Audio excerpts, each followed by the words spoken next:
BRICS countries summit in South Africa affirms support for a political solution in Yemen.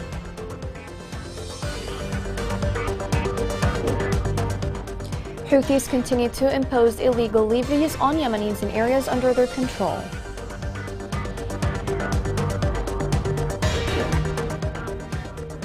Houthis seek to exclude thousands of civil servants from the official list of salaries.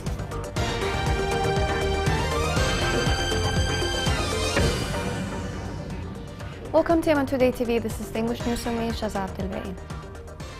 The BRICS summit affirmed its support for Yemen's independence and a political solution to end the conflict. In the closing statement of the summit, the BRICS countries called on all parties to participate in comprehensive direct negotiations and support the provision of humanitarian, relief and development assistance to the Yemeni people. The Houthi group's imposition of illegal taxes on merchants and people in areas under its control continues to exacerbate the suffering of people. The militia increased campaign to collect taxes before holding their sectarian events, as they finance such events with those taxes. This report has more details. The Houthis have implemented a brutal approach to collecting levies, imposing a 200% tax increase on importers. The Houthis have initiated new collection measures, including killing and terrorizing those charged with paying taxes. This move comes despite the living difficulties faced by Yemenis in the areas controlled by the Houthis. The teachers' strike demanding salaries has sparked protests. The Houthi coup authorities have recently witnessed the killing of at least 3 people in separate incidents in Sana'a, Al-Bayda and Hodeidah. In Rada'a, a vendor was executed on the ground of collecting levies. The victims' relatives were kidnapped and imprisoned to force them to drop the case in exchange for 1 million Yemeni riyals, equivalent to less than $2,000. Moreover, an elderly farmer died in Al-Luhayya north of Hodeidah after being thrown into a solitary cell for 3 days. The farmer was placed in solitary confinement due to his inability to pay the royalty imposed by the militia. The Houthis refused to hand over the farmer's body to his relatives, except in return for waiving his case and paying the royalties imposed on him. In Hodeidah, informed sources estimate that the coup militia have detained nearly 200 farmers in prisons due to their inability to pay the sums imposed on them. And in Sana'a, Houthi gunmen assassinated an official of the Haban fruit market official by shooting him. He has received death threats from Houthi responsible for levies who are in dispute over market management and the levies collected from vendors. The violent Houthi measures include street vendors and their counterpart on highways between cities, kidnapping agriculture product sellers and demanding road usage fees. The group imposed 100% tax duties on goods coming to its control, forcing importers to import through the port of Hodeidah, and an announced tax increase of up to 200% on all goods and commodities. This led to major merchants and trading houses trading an open strike against bringing goods into areas controlled by the Houthi militia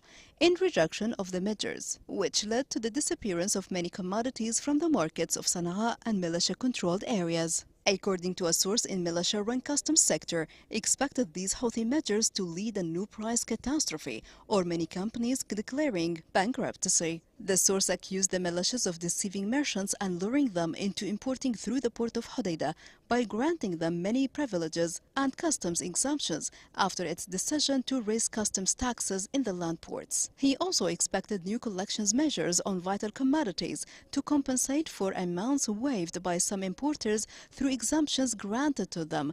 These exemptions do not represent anything in front of what is being collected and do not provide importers with only a small profit margin.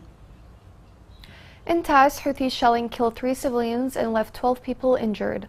Local sources said 3 civilians were killed and 12 others were injured, most of whom were from a family when Houthis attacked with artillery shelling populated areas in the city. Sources added that artillery shelling targeted the house of one citizen in Maqbana district, west of the city, and left civilian casualties.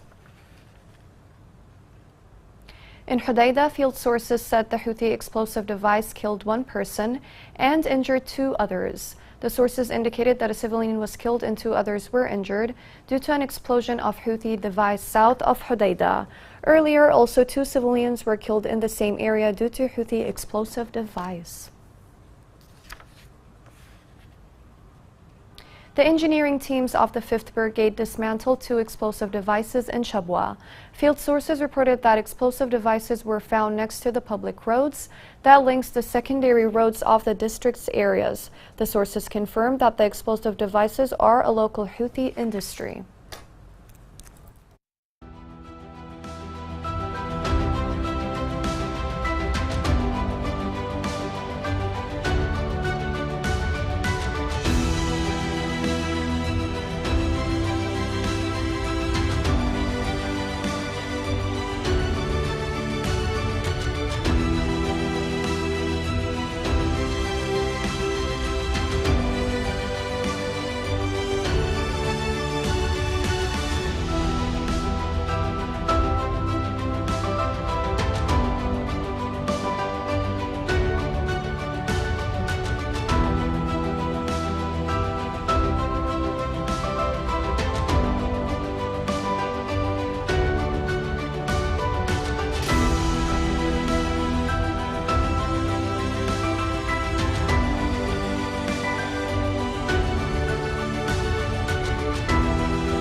Lightning strikes have taken a devastating toll of the people of Yemen. The United Nations Food and Agriculture Organization reported in July 45 individuals lost their lives due to lightning strikes, alongside significant livestock casualties. Also, local sources reported a similar number of related losses in August, emphasizing the urgent need for awareness. This report has more details. According to the United Nations Food and Agriculture Organization, lightning strikes killed 45 people in Yemen in July, with local media reporting a similar number of lightning-related deaths this month. The FAO noted in a routine agro-meteorological notice released on Wednesday that last month's heavy lightning activity and thunderstorms killed 45 people and vast numbers of cattle, primarily in Yemen's highland districts. The FAO reported that 45 people and several herds of livestock were confirmed dead across Yemen. As the rainy season continues, there is a high likelihood of sustained lightning activities across much of Yemen. Lightning remains an active threat to pastoral farming across much of Yemen. Local media and testimonies from individuals also claim that at least 45 Yemenis have been killed by lightning strikes since the start of August. 2 children died last week when lightning struck their home in the Bajil district of Hodeidah, a province in western Yemen. Most lightning-related fatalities were recorded in mountainous provinces such as Amran, Mahwit, Sana'a, and Hajjah. This month, lightning hit a man's home in the Al-Mahwit region's Hufash area, killing him while he slept. Many Yemenis posted an image of a young man who had been murdered by lightning in the Hajjah province on social media. A shepherd and more than 40 of her livestock were murdered by a lightning bolt while huddled near a precipice in Amran's highland district. According to the Yemen Red Crescent, there have been 150 lightning-related deaths and injuries since the beginning of the year. It has encouraged Yemenis to take simple security measures, such as shutting off mobile phones and landlines, cutting internet connections, unplugging chargers and solar panels, avoiding sheltering beneath trees, and staying indoors during thunderstorms. Thousands of employees of the Electricity Corporation complain about the militia's confiscation of their rights in Sana'a. The General Electricity Corporation issued a document revealing that more than 1,000 employees were deprived of their salaries. The document was a complaint filed by the Federation on May 1st and is coinciding with the International Labor Day. Informed sources in the capital Sana'a reported that the Houthis seek to exclude big number of civil servants from the official salary list. Such measures come amid reports of settling the dispute between Houthis and Saudi Arabia over the payment of salaries. This report has more details. The Houthis are planning to drop thousands of public employees' names from civil service lists in primitive move to deprive those who have been out of work and displaced from their salaries that have been cut off for 7 years. They are also threatening teachers with the same procedure to force them to end their strike, which has entered its 2nd month. The Yemeni government estimated that displaced employees from areas controlled by the Houthi group are tens of thousands, seeking escape from abuse and kidnapping or seeking a new source of income after the interruption of their salaries. The government accuses the Houthi militia of planning to seize their dues if it's agreed to pay the salaries for all employees. The Ministry of Education and the unrecognized government has resorted to promoting an agreement to pay salaries and threatening to drop the names of the striking teachers, the new method used by the Houthi authorities to break the strike of teachers by sending inspectors to schools to monitor attendance and raising the names of the strikes whom Houthis accuse of stopping work. The move comes as expected to prepare for an agreement between the legitimate government and the Houthis on the payment of salaries, among other humanitarian steps to enter into peace talks. The Houthi government has implemented measures to control the disbursement of salaries for teachers, ensuring that only those who are committed to work are eligible for them. The committee urges both male and female teachers to be aware of this procedure, as it doesn't require the presence of inspectors. The committee also emphasizes the adherence of the Houthi authorities to pay salaries for teachers on regular basis. The impersonate of the Minister of Education refuses to attend the parliament run by the Houthis to question the reasons for cutting teachers' salaries and the revenues of the Teachers Support Fund. The group's leaders claim that its funds are insufficient to pay salaries and is negotiating with the government to pay all employees' salaries. The Teachers Club has stated that the deputy of the impersonate of the Minister of Education apologized in Parliament for continuing to disperse the monthly incentive amount to teachers, but gave justifications that were rejected by Parliament members. He insisted that the Teachers Support Fund will not be able to disperse the reward at the end of the month due to insufficient budget. The co-government has recently imposed a new tax on electricity, fuel and water consumption to benefit the fund, which has been receiving continuous resources for 3 years. The Teachers Fund is an entity established by militias to collect funds for teachers, but only a percentage of them received an incentive amount equivalent to only $50 through this fund. Coming next in the news. World Bank says years of conflict have caused heavy damage to agricultural sector in Yemen.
Welcome back. The Specialized Hospital for Medicine in Ma'rib provided more than 400,000 free treatment services for eye patients since 2019 until now.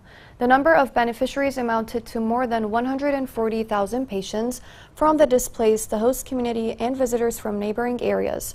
The hospital performed more than 8,000 free surgeries for eye patients to restore sight and provided 74,000 medical glasses. The Houthi militia has displaced more than 1,000 people of Harib district south of Ma'rib. The Office of the Ministry of Human Rights in Ma'rib stated that the Houthi militia bombed the homes in Harib district as part of its continuous targeting of villages. According to the office, this bombing has displaced more than 200 families consisting of 1,400 people since the beginning of this year. The World Bank warned that the years of the conflict in Yemen damaged the agricultural sector and distorted agricultural policies in the country. This report has more details. Agriculture in Yemen pays a heavy tax as a result of the war, to the point that this sector, which is the backbone of the country's livelihood, provides only 15 to 20% of its basic food needs in 2022 and 2023. In a report entitled "Breaking the Cycle of Food Crises in Yemen," the World Bank revealed that the conflict has distorted agricultural policies. The spread of major pests, such as desert locusts, and more frequent droughts and floods, which have greatly eroded the country's agricultural assets. The report said that local wheat production witnessed a higher rate of decline during the conflict compared to the production of local fruits and vegetables, which represent the largest food product over the past decades. According to the report, qat is one of the most profitable cash crops in Yemen.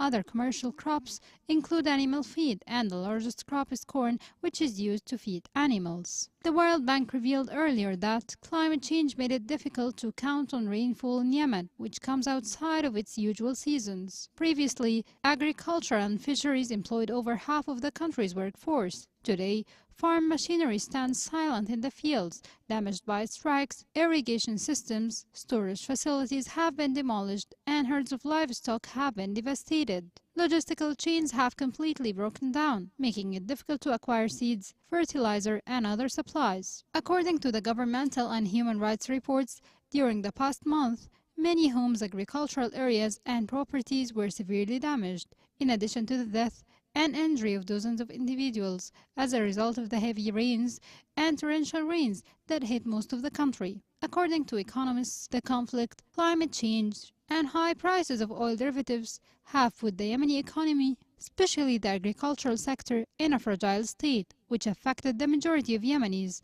at the level of geography in the country. In Lahj, high prices, fuel, and lack of electricity pushed farmers to depend on solar energy to operate their machines. This report has more details.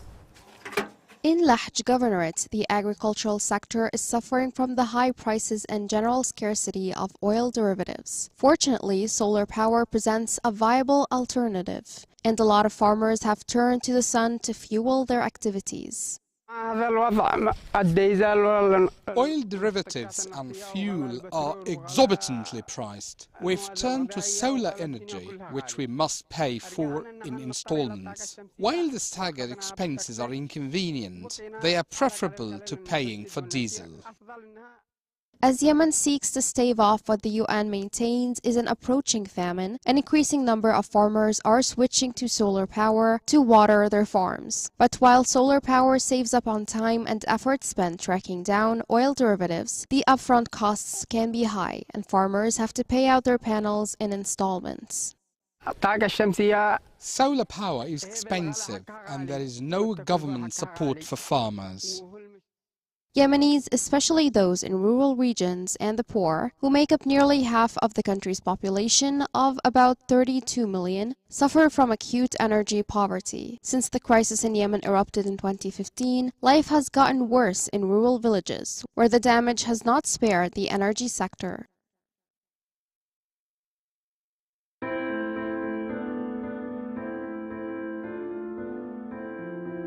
أنا المزارعة وردة مسعود حسن صالح. معي من الذكور 4 أولاد، ومن الإناث بطاط أو أي زراعة. بنتعب بالنسبة للزراعة التقليدية، ونعاني من مشاكل الغلاء والاقتصاد والأسمدة. كنا نهدر الماء في تسقية الغم، جلسنا لنا في البيت أحسن لنا، ما عادش من أين نسقي. الدبة أصبحت لا 12,000 لا 15,000 لا السعر هذا، ما بدي عاد يشتريها. كانت الأمور مجتمع، ما عاد نقدر نزارع. Here's a reminder of the main headlines. BRICS countries summit in South Africa affirms support for a political solution in Yemen.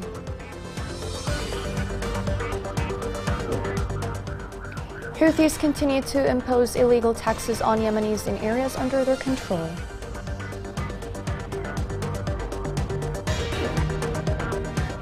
Houthis seek to exclude thousands of civil servants from the official list of salaries.